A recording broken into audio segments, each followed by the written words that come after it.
আজকে আমরা একটা বহু চর্চিত বিষয়ে একটু আলোকপাত করার চেষ্টা করব। আপনারা বোধহয় অনেকেই জানেন ভারতবর্ষের সংবিধানের প্রিএম্বেলে 1976 সালে ধর্মনিরপেক্ষ শব্দটি যোগ করা হয়। কোনো দেশের কোনো কনস্টিটিউশনের প্রিএম্বেল কোনোদিন কোনো চেঞ্জ হয় না, কিন্তু আমাদের তৎকালীন ভারতের প্রধানমন্ত্রী ইন্দিরা গান্ধী লোকসভা ও রাজ্যসভায় কোনো রকম আলোচনা ছাড়াই এই ধর্মনিরপেক্ষ শব্দটি কনস্টিটিউশনে বসিয়ে দিয়েছিলেন। এর ইংলিশ ওয়ার্ড হলো সেকুলার। প্রশ্ন হলো, ভারতবর্ষ সত্যই কি কোনোদিন ধর্মনিরপেক্ষ দেশ হতে পারবে? ধর্মনিরপেক্ষ শব্দটির বদলে যদি অন্য কোনো শব্দ ব্যবহার করতো তাহলে এত বিভ্রান্তির সৃষ্টি হতো না। ধর্মনিরপেক্ষতার নাম নিয়ে আমাদের দেশের সুযোগ সন্ধানী রাজনীতিবিদরা ধর্মের নামে এত প্রহসন করতে সাহস পেতেন না।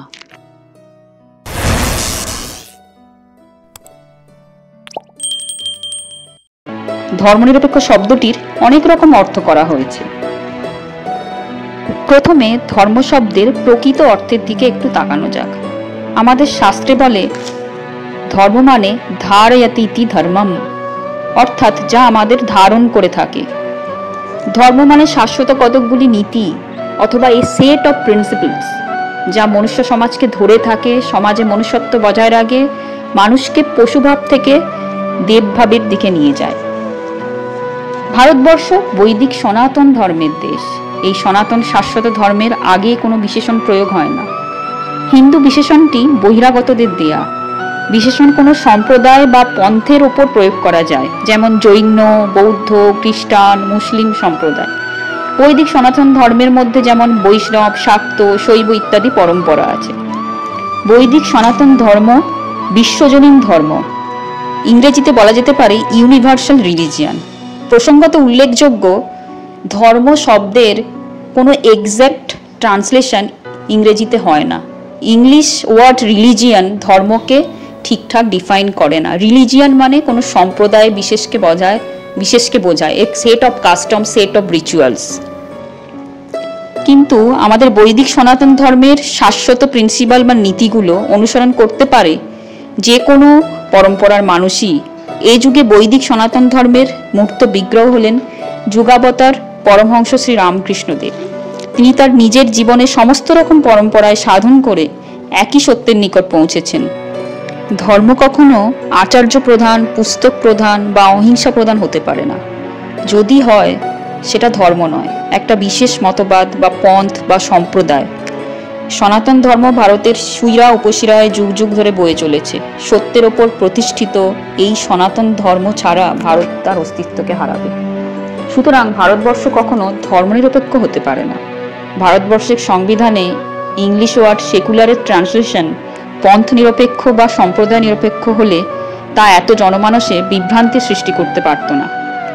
অনেকে ভাবেন ভারতবর্ষ সেকুলার কান্ট্রি, তাই ভারতীয় জনজীবনে ধর্মের আর কোনো মাহাত্ম্য নেই, কিন্তু এটা সম্পূর্ণ ভুল ধারণা। ভারতবর্ষ ধর্ম আধ্যাত্মিকতার দেশ।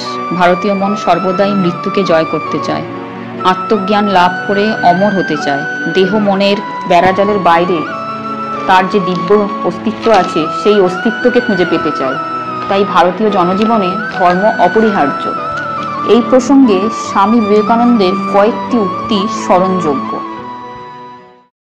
স্বামীজি বলেছেন, in India it is religion that forms the very core of the national heart. It is the backbone, the bedrock, the foundation upon which the national edifice has been built.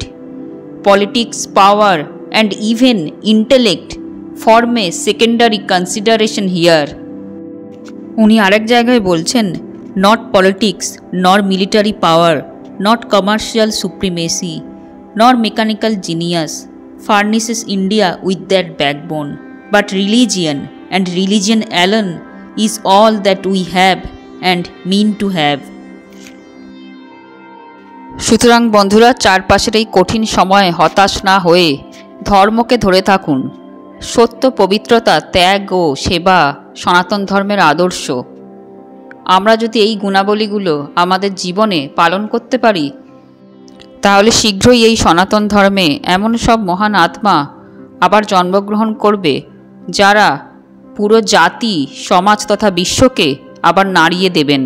কারণ স্বামীজি বলে গেছেন যে পৃথিবীতে কেবল একটি দেশই ধর্ম বোঝে, তা হলো ভারত। হিন্দুরা তাদের সমস্ত ত্রুটি বিচ্যুতি সত্ত্বেও নৈতিকতা ও আধ্যাত্মিকতায় অন্যান্য সমস্ত জাতির চেয়ে এগিয়ে, এবং তার সমস্ত নিঃস্বার্থ পুত্রদের যথাযথ যত্ন, প্রচেষ্টা ও সংগ্রামের মাধ্যমে এবং পশ্চিমীদের কিছু সক্রিয় এবং বীরত্বপূর্ণ উপাদানকে হিন্দুদের শান্ত গুণাবলীর সাথে একত্রিত করে এমন এক ধরনের উন্নত পুরুষরা আসবে যা পৃথিবী আগে কখনো দেখেনি। আজকের উপস্থাপনাটি ভালো লাগলে বন্ধুরা আপনাদের গুরুত্বপূর্ণ মতামত কমেন্ট বক্সে জানাতে ভুলবেন না। সাথে সাথে ভিডিওটিকে লাইক ও শেয়ার করে ও চ্যানেলটিকে সাবস্ক্রাইব করে আমাদের পাশে থাকার অনুরোধ রইল। সবাই ভালো থাকবেন। ধন্যবাদ বন্ধুরা, দেখা হবে আবার নতুন পর্বে।